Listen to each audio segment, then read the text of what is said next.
So today we're going to be continuing to take a look at a scenario where civilization starts over. We are now on episode 53 of the series, holy crap, and hello March. I'm recording this on January 13th. That's insane, 2 months from now.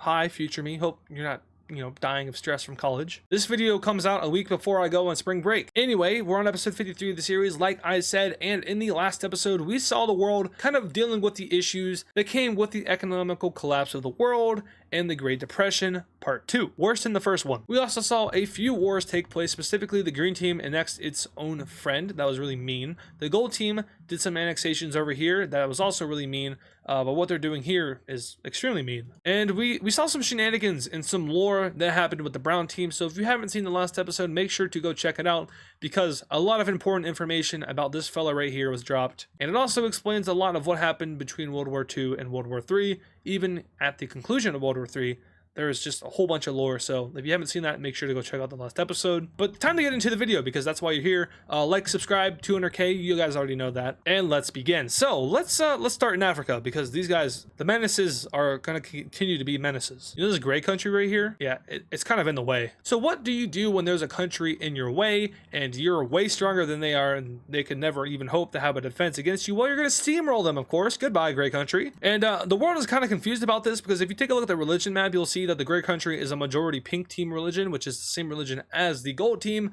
But then you remember that the gold team is actually just a fascist nation, and they have even installed their own fascist regime in Libya, which means that there are two fascist countries right here. I guess actually a better terminology would be National Socialists. They are the NAZI countries. Can't say that on YouTube, I don't believe, at least for this subject. But just for simplicity, I'm going to call them fascists anyway. Even though they technically are National Socialists. But the gold team will completely annex all of the gray team. And going over to this map here, we can see the borders of the gold team outlined over all the areas that they currently occupy. And yep, it's still happening, and nobody's doing anything about it. Oh, yeah, it's also still happening to these guys, even though they're the same religion. Yeah, okay, sure, that's cool. I mean, it's not cool, but whatever. All right. Anyway, there's been some stuff brewing in Europe. The brown team is they're kind of suspicious. They have a lot of military brewing up right now, and the world is like looking at them like, what are we doing? What is the brown team doing right now? They just got a new leader, and he's also very suspicious, just like the last one. He's not really talking to anybody, and he's got a whole bunch of troops all around his country. They're all moving, and it's like, what are we doing here? World War III just concluded. We can't have a World War IV right now. I don't even know if a World War IV would be possible with the current state of the world. So like, calm down and maybe don't do what you're doing. And then they put troops on the border of the purple team. And then it's like, alrighty, yeah, no, we're not doing that. The purple team will join the square team alliance out of fear of the brown team trying to jump them. The brown team would absolutely obliterate the purple team. Mostly because the brown team was kind of unaffected by World War III, whereas the purple team saw direct fighting. So it's kind of like a precautionary thing. They're going to band together with Norway and the white team and the Americans. All four of those countries, of course, were affected by World War III. So hopefully them banding together would be enough to stop the brown team from a possible invasion. But now it's getting to the point where even the French are a little bit suspicious. They see brown team troops kind of moving around this area, and the French will kind of put their troops on their border right here. Now, they did have a defensive alliance with the brown team. That expired. And basically, the brown team is like putting themselves in a position to where they could get a coalition formed against them based off of pure suspicion. And to be honest with you, I called it the age of aggression. So take that as you will. Anyway, the ON is basically out the window at this point. Yeah, nobody trusts the brown team at all. India and China are kind of talking to each other like, should we just like do our own thing and leave him alone? And it's gaining momentum, so that might actually happen. And the ON is the League of Nations in this timeline. It's not going to work out. But alas, they will try to keep it together, and the brown team just keeps making it weirder and weirder. But now we move over towards the Turkish peninsula, where we have a war taking place. This time, the magenta country is invading somebody. And this is kind of weird because you just got your independence, and so did everyone else around here, so why are we fighting each other? Well, as it turns out, the magenta country thinks that they have claims over this country here. Turns out they kind of do. They also kind of don't. It's hard to explain, but ancestry has something to do with it, like a common people amongst these guys, and thus they believe that they should rule over all of the area. Where have we seen this before? But basically that's their justification for it. And this yellow team country right here, they don't have any troops. They're too busy trying to set up an economy in the first place. They don't have any money to spend on military personnel, so when the magenta people come in, they just kind of win. And of course the magenta country was able to do this because they have been an established nation before, whereas this is like a completely new thing. These guys were just like a department of the old empire, and they were given independence, so that's why they're able to function a little bit better. And I guess I didn't really talk about that when I did the entire peace treaty, but these are not like sections and departments of the old empire. These are literally like divvied up versions. There is no like big cluster, there's no region that got independence. Like, this wasn't a state in the old empire. This is like an amalgamation of a bunch of different provinces under one new state. And the reason they did that is because they're really trying to not let something like the old empire or the red team ever form again. And their strategy is pretty efficient, I would say. Good luck trying to do that, even with your core province territory being dropped up like this. Like, this is ridiculous. But the magenta team is going to take out this yellow country here, and in this peace treaty we see that they get fully annexed. Now, something to notice here is that they both of these nations here were in the ON. Obviously one of them doesn't exist anymore. So what does the ON even do? Because they didn't stop two of their own members from fighting each other. In a lot of countries, seeing that the brown team had nothing to say, and neither did India or China, they're just going to leave this thing. And it just so happens that a majority of these countries that leave are on the border of the magenta country. We see the blue team, the green team, the orange team, the dark blue team, and the red team, as well as the gray team, all leave the Organization of Nations. Ouch! That hurts your ambitions, brown team, if you have any. You guys want some trade routes? Yeah, they're still here somehow. This is irrelevant to the series. This has nothing to do anymore, but I thought it's interesting that I still have that. Oh yeah, also military bases. That doesn't matter either because they're all destroyed. Anyway, we're not going to shift our focus over to South America, where we have the dark blue Brazilian country going through a little bit of a leadership change. Turns out being the leader of the strongest country in South America comes with a lot of responsibilities. Like, for example, not allowing for your economy to completely crash, and also crashing the economy of the entire continent even worse, because they all kind of depend on you in some kind of way through a trade market. But you just let inflation take your country over, and now $1 is worth $1 billion, and you're out of office. It gets a little radical over here. It gets a little too crazy, and one thing leads to another, and Brazil elects a fascist to their leadership. All right, we now have 3 fascist nations in the world: the Brazilian country, the Libyan country, and the dark gold country. Very fun. Oh yeah, also like in the purple countries, that's 4 fascist nations, and suspiciously enough, 3 of them are banding together in one alliance. So what's the move, Brazil? Fix the economy? Sure. Fix inflation? I guess that could work as well, but why not invade another country? I mean, we don't have any money or anything like that, but we can just tell the troops that they can loot the villages that they invade, which also just so happens to be kind of a form of genocide. Am I remembering that rightly? Is looting, I think that's a war crime, obviously. I don't think it's genocide, although if you displace people from their home place, that is genocide. It doesn't matter though, because the orange country just got obliterated by Brazil. And that was that. Yeah, they're gone.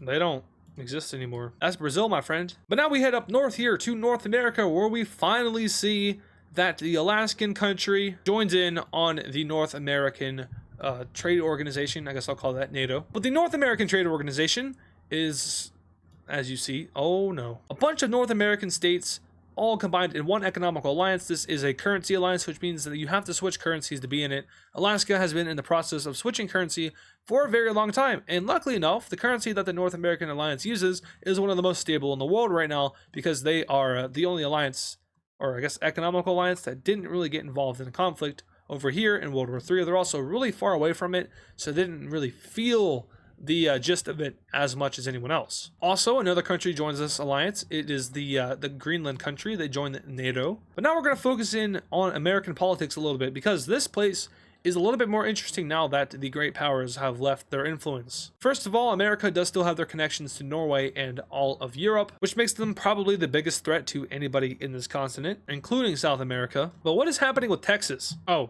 okay. So Texas just collapsed. All right, that's fine.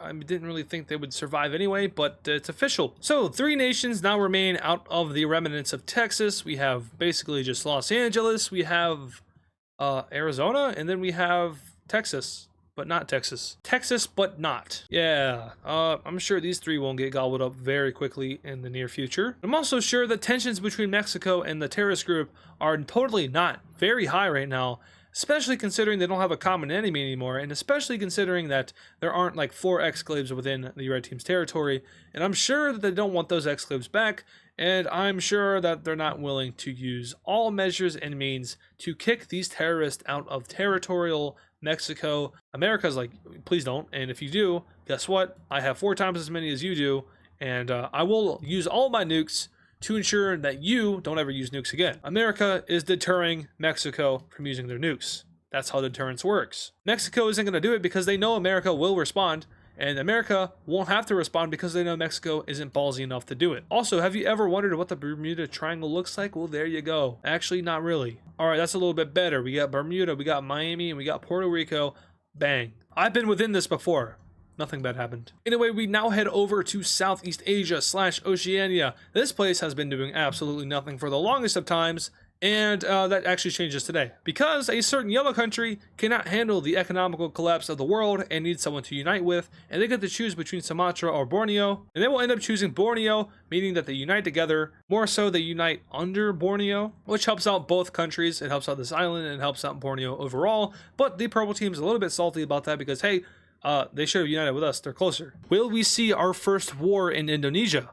No, we won't. So there's a little bit of beef and tension that still exists between China, Korea, and Vietnam. We remember World War III, of course, that just happened, and we remember the coalition that formed against China and ultimately led to its collapse of government and thus a loss of land. Well, as it turns out, their aggressions and hostilities towards each other haven't gone away. Sure, Korea joined in on the ON, or not. Turns out they're out because China's in, and also because these guys are being weird and we don't like those guys anymore, so we're done. That's completely understandable. Japan, on the other hand, they're willing to give it a chance still. But my main point from this is that there's still a lot of untrustfulness that are happening between Korea, China, and Vietnam. And from this untrustfulness comes the formation of a new alliance, this time between Vietnam and Korea. They did form a coalition during World War III, however, that was not an official alliance. This, however, is an official alliance, meaning that these two, if they were ever to go to war with China, the other one would have their back. Now, what is a country that, like this light blue country that's been here forever, how do they feel about this growing hostilities around them? Are you like looking at India like, hey, can you protect me? Are you trying to join one of these guys? Or are you trying to get revenge? We'll never know. Anyway, the green team is still on its revenge arc, apparently. They didn't get the memo that the war has ended, and they still want some land that the old empire took from them, even though the old empire, the red team, it doesn't exist anymore, but they don't seem to care. So the green team had a little bit of claims in this blue country right here. They also had a lot of claims in this brown country right here. They do not care that the world is dying economically. They do not care that there are better things to do right now than invade weak countries that just got created. They simply do not care. They're menaces. The main strategy here, though, is to get a common amount of alliances, which will shape the outline of what they hope to be their future border. And, well, to put it frankly, the blue team doesn't have much of a military at all at this point, and they're able to do that with a relative amount of ease. And now they'll just kind of go right down here and they'll be like, hey, I got these papers. They will relinquish over all of these provinces to us. Just sign this paper and we'll be on our way. All right, make sure to read the fine print, but the blue team ends up signing the deal, which is the peace deal. And in their peace treaty, they fully annex all of the provinces which they outlined in the deal that they give to the blue team. And this kind of sucks for the blue team, but to be honest with you, that's not like too much valuable of land. Like all of their important assets are around the coastal areas. Losing about a fifth of your country up north, whatever. I mean, they could have tried to buy it off of us, I guess. Like that would have been a better approach.